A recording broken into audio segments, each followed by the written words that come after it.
Hi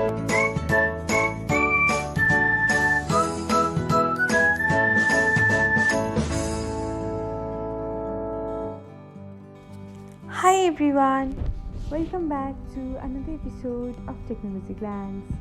In this video, I'm going to guide you through how you can turn off notifications for first post by someone on Threads app.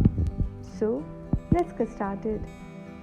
Watch till the end and don't forget to subscribe to Technologyglance by hitting the subscribe button and press the bell icon so that you'll never miss another update. Without further ado, let's get started.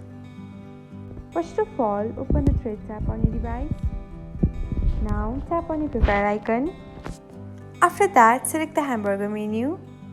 Next, open notifications and then select Threads and replies. Scroll until you can find the first Threads section. Here, tap on the button beside off and that's it. This is how you can turn off notifications for first thread of someone on Threads. Thanks for watching. If you found this guide helpful, we will love it if you hit the thumbs up button below. We upload great new tech tutorials like this one every day. So, don't forget to subscribe to our channel and hit the bell icon to get an update as soon as we post a video.